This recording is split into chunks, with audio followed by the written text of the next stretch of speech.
you guys break up like that, how hard is it to snap back into luminosity, if you will? Like, how do you, were there times where it was hard to get back into that? Well, it's funny, like Trammell, when Trammell stares at you, it's really scary. And I think you broke up, you said you broke up once during the whole show? Yeah, during the kind eyes scene with Adam. That's it. Yeah, see, I don't even remember you breaking. I just still think you were always terrified. I remember because the camera was on me and I was watching you make the face and you would go from this subtle to this great expression, just exaggerated. So I was like, yeah, this is what's happening. You are welcome. Yeah, thank you. Thank you. I think your words afterwards was, got it. Yeah, that's right.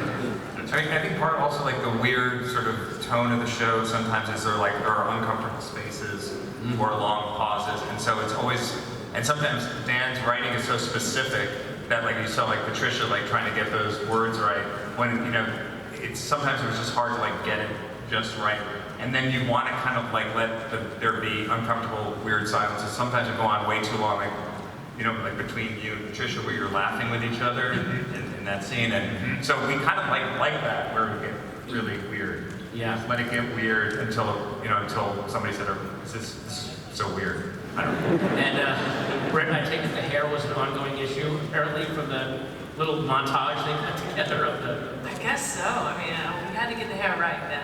Yeah, well, there was hair. The challenging thing is we shot the show literally over the course of almost 10 months. We shot from November through June, and then we picked up again, and we shot partly in August, I think, and then partly in September again. So it was hard to, and we were matching scenes from like literally like 7 or 8 months previously. So that was sometimes what the hair comes to. Now, the relationship between Christopher Walken and John Turturro was so...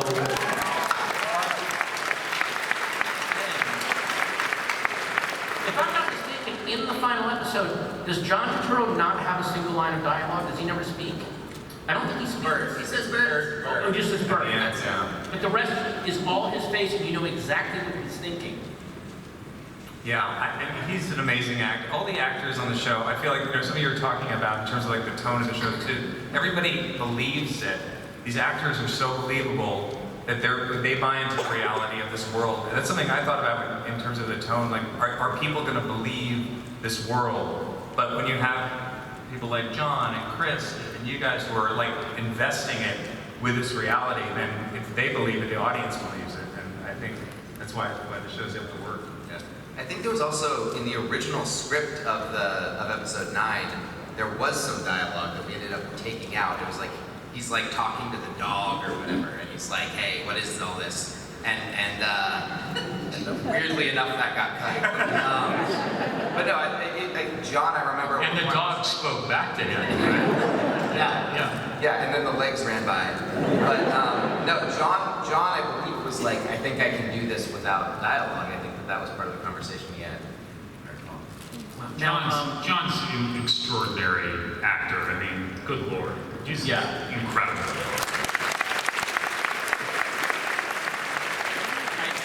Watching the scenes in the office when you guys are at your little workstation, and the amount of over-the-shoulder work and matching that must have gone back and forth between all that dialogue. Was that hard to choreograph or map out? How did you, or was it just let's just shoot it 4 different ways? Or Well, it's a very simple set, and Jeremy Hindle, our production designer, designed that cubicle. And it was really important to have those dividers that went up and down. So every time we approach a scene, we go, okay, well, what's going to work for the scene in terms of how high or low? And then John figured out how to work that thing. So it's just it's just amazing the way comic timing with it. But it became a thing after 6 or 7 months of shooting in there, where it's like there aren't that many new ways to shoot it. So it was just about what the scene was about. And once we figured out what the scene was about, that would dictate how we would shoot the scene. And I think everybody got more used to their workstations. If you guys had a chance to check out the activation, in the activation, it's probably like 75% real props from the show, and there are actual workstations where you can do refining. And these guys actually learned, they were doing it for real.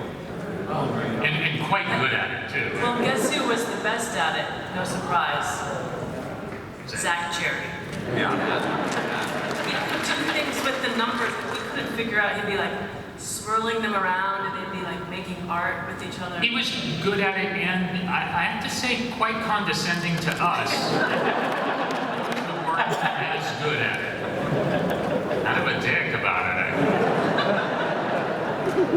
Now, speaking of choreography, the musical dance experience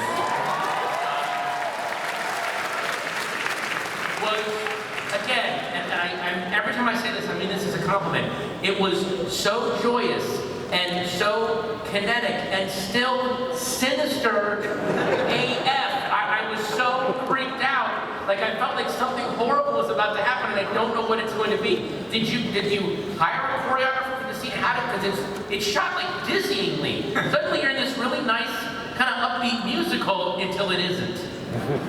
Yeah, we worked with Tara Hart Rodriguez, who was a choreographer. She was absolutely wonderful to work with, and she just let me kind of fly with it. We had a moment with Ben and just kind of figure out what the shape is, like how are these people moving and how to relate to one another. And we had the idea that it would be kind of like a little dance-off to get the refiners moving, you know? And they turned on the music and let it roll. Yeah, it was what we shot. It was kind of like a music video. We got out this 20mm lens, and we don't usually use Steadicam in the show. We use a Steadicam. And Jessica Lee Gagne, our amazing cinematographer, who's incredible. She's like, yeah, this is a music video. Let's go full. Yeah, but again, what made that scene so creepy is in that blank, overlit office, there are always those dance lights waiting to be turned on, and they've only just now been turned on. They were installed there decades ago. If they earn an MPE, we gotta have them ready to go. Like that, every little bonus thing has a sinister story behind it. There's no escape from the sinister. But also, Ben hadn't told us that those lights were installed and that was going to happen. What? So it wasn't until we were shooting the scene that suddenly those are switched on, and everything is a big deal to us down there. And to us as actors who've been trapped in that room for 8 months. So when those lights went up, we were like, oh shit, it is on. Let's do this. Yeah, there was no acting required because we hadn't heard music in like a year. And we were discovering our hips in the moment. Discovering your hips in the moment. That is the title of someone's autobiography. People talk about Tramel's dancing, which is incredible, but Adam, come on, that like crazy march, like Caddyshack. I saw somebody tweet it as a joke, but again, it started as a joke and then I kept thinking about it, and I'm paraphrasing it, but they said some corporate CEO is watching Severance and going, oh, this is a really brilliant show and a great commentary. How soon till we can do that to our employees? Like, what's so horrifying is that this is completely feasible. In the future, you could see a corporation offering this to people and people taking them up on it. You know Bezos is just like central to last word right now. Yeah. That we don't know That's about. how you do it hard. Yeah, that's happening. So how close to reality did you want to kind of dance with this concept, or you just let it get as weird as it could? I mean, I wanted generally to be something where it's like really the only thing that makes it different. I mean, obviously the world here is a little bit stylized or heightened, but that technologically the only thing that's different is this, so that we can then really explore sort of what, how this would change the world. And you know, I've always loved sci-fi that gets into sort of the social elements of something, like movies like Contact and stuff, where it's more about how it affects people. And so, you know, I was so excited to write things like the non-dinner party in episode 1, where we just get to just hearing people debate this, and hearing people in some cases being insufferable as they debate this, you know, is really interesting. That's something that I am excited about moving forward. like going into season 2 and stuff is just building out the world a little bit more and being able to see what, you know, with this one slight tweak to reality, what the different ramifications of that would be. So yeah, I mean, we didn't really want it to feel like sci-fi in the classic sense. We wanted it to feel much more sort of grounded. Yeah, that's what was interesting and kind of fascinating to me about the script when I wrote it. It's like, oh, this isn't really crazy. This is just like, there's a chip that actually this technology is, there's some version of this technology that's happening. We got a real neurosurgeon to go in and show us how it would happen, and he actually is the guy in the show. Episode 2 is a real surgeon. So you saw a rough version of this process in real life? Yeah. Good Lord. But what was so interesting, yeah, he said, yeah, this is what we do. We put the needle in the back of the person's head. You can be conscious. It's okay. But the fact that you're just going down an elevator and the chip is being triggered, and that's all that's happening. Everything else is, they're just below. You know, they're just like on a basement level, and they're the same people. They just have a chip that has triggered something in their brain that's cut off their memories. Okay. Ishan, really quickly, your scenes where you're doing the psychological reassessments, did it take, because it is such a, you are so emotionless and so controlled in those scenes, and an actor's instinct is to show, like, it's almost like you're not present even though you're firing these questions. Did it take you time to get to that level of, like, almost concentrated non-acting? Like, you are not, it's like they're conversing with a non-person in a weird way, and it's really unsettling. Was that something you had to find, or something you guys had to tinker with a little bit, or? Oh, there was a lot of tinkering.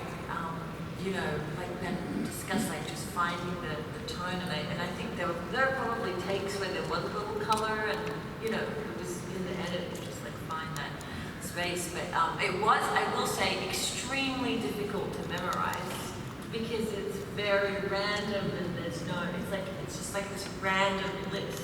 So I think it took me like 3 months to memorize it. Even though she's reading it, I wanted to be prepared. And you never know, like on set, that you'd be like, read it, but the eye line needs to be here and the paper's here. So it was like you just had to remember everything just in case. But yeah, it was really, really bizarre.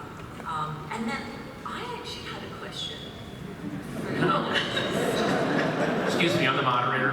I'll be asking a question. No, because I remember like memorizing, like you like the sound of radar, and then you know John's dog is called Radar, and I was wondering if the Audis give women or like the facts about themselves, like if it's something that you do when you sign up, or can you not say? Never mind. That's it.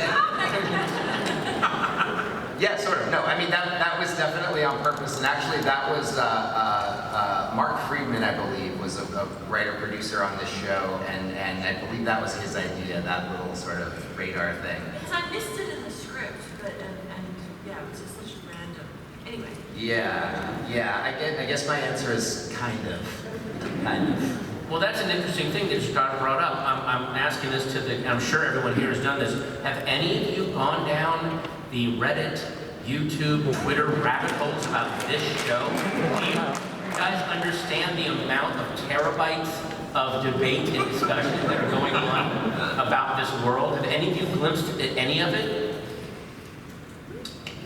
I looked at a little bit last night and I immediately went, okay, this has gotten crazy. I'm still trying to figure out how to get on Reddit. Yeah, we're trying to get Ben hooked up with Wi-Fi at his house. James, you lean forward very quickly. Is this something that you've looked at, or? Well, I got messages that I should go on Reddit and read it. And then I saw that the messages on Reddit were very praiseworthy of my anatomy.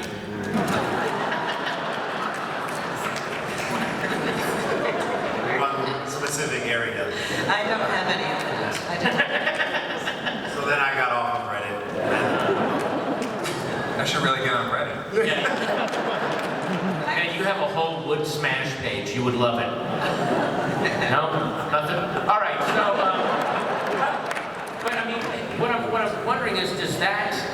because I know you guys are working on season 2, is that something, because I know other shows that have had crazy theories, and I know the writers went out of their way not to read any of that stuff because it will affect your writing and, you know.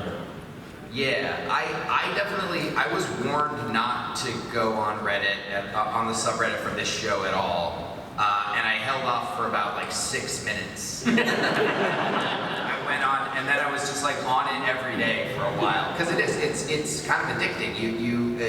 It's really interesting to see what people's theories are, and sometimes they have ideas that are better than what I had thought of. But eventually I had to sort of pull back from that because, yeah, as we have gotten more into writing season 2, it's just that thing of infinite options, and at some point you have to commit to what you're doing. And at that point, I think it can be counterproductive to go and look at have all these other voices in your head, great though they may be, and other ideas about where it could go, because there's an infinite amount of paths that we could take. But so I really enjoyed it, but I've sort of had to back off in recent weeks. I saw a theory yesterday, I won't say what it was, but it was completely bonkers, but also brilliant. I was like, if one of them sees this and manages to pull this theory off, it would be, but I don't want to say, why am I doing this? What am I doing? There were so many, I was only on the Reddit thread for like 5 minutes, and I immediately jumped off because I didn't want to do like this panel, but this show, there are separate threads for each of your characters. There are whole other, I don't want to, but Jen, there are theories about your character that you were not, that you're a month, anyway. Anyway, being a part of this show like this, like how far ahead of the scripts did you read the whole season of scripts, or was it one by one, or how much did you know was coming down the pike? We basically got the whole season, because we shot the whole season essentially at once, like a big movie. We were jumping around. In fact, sometimes we would be shooting like an innie scene from episode 2 in the morning, and then an outie scene from episode 6 in the afternoon over at the apartment. Sometimes we were just jumping all over the place. For the most part, so I feel like we all got, or at least had access to the entire season of scripts. Jen, you didn't read everything, right? I did, no, not because I didn't want to. I'm Dan's biggest fan, but I decided, since Michael and I kind of had the weird task of not ever setting foot in Lumen, I was like, well, if Devon's not privy to this part of the entire thrust of her narrative is her curiosity and sort of the torment of not knowing, then maybe I shouldn't be privy to it either. So I would sort of painstakingly go through it. I would do that thing where like you don't want to ruin the end of a book, so you soft focus on the script. And I was like, Lumen, okay, out of Lumen. I was wondering what you were doing. That's not how you live. Yeah, so that's how I did it. What are the mechanics of building and filming in those hallways? There are shots that you are turning multiple corners, and it feels like, how big are those sets? How practical are they? Well, the cool thing was that we built on the stage in the South Bronx in New York. We built the entire severed floor, and it took up the entire stage, and all of the hallways connect with each other. So. But we also always wanted it to feel a little bit confusing, so a lot of the time we'll like kind of do the old Star Trek trick where they had like one hallway and like just shoot it different ways or change like one door or something on it. So we would do that a lot, but the fact that we were able to do these long walks through the hallways, and I know some people, say, wow, there's a lot of hallways in that show.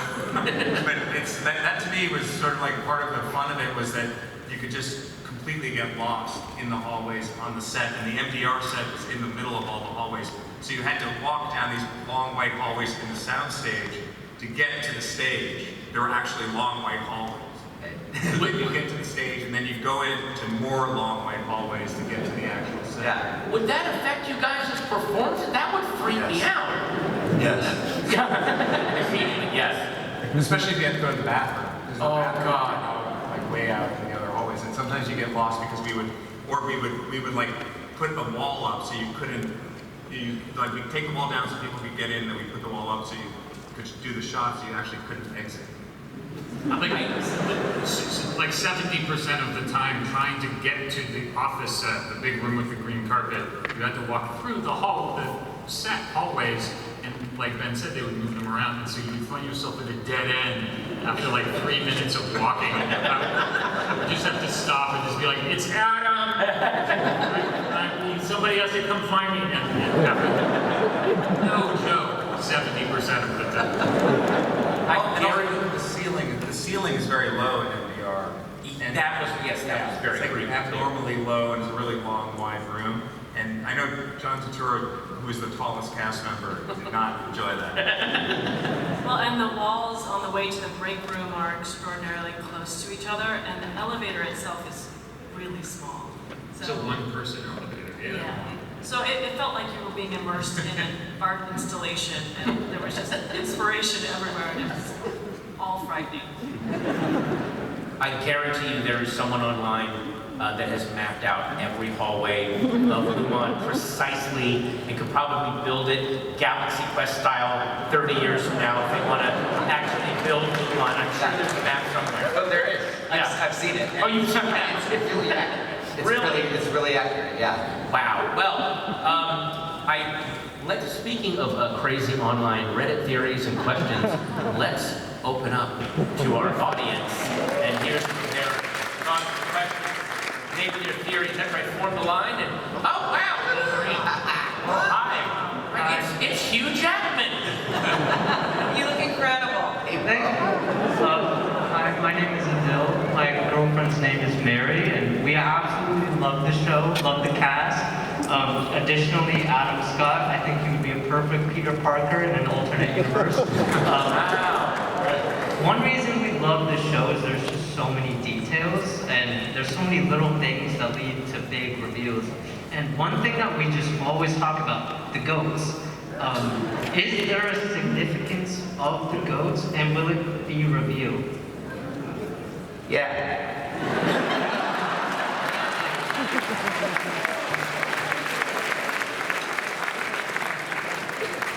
Technically, Wolverine wouldn't need to wear a mask because his healing factor would protect him from. So that's not canonical. I just wanted to point that out.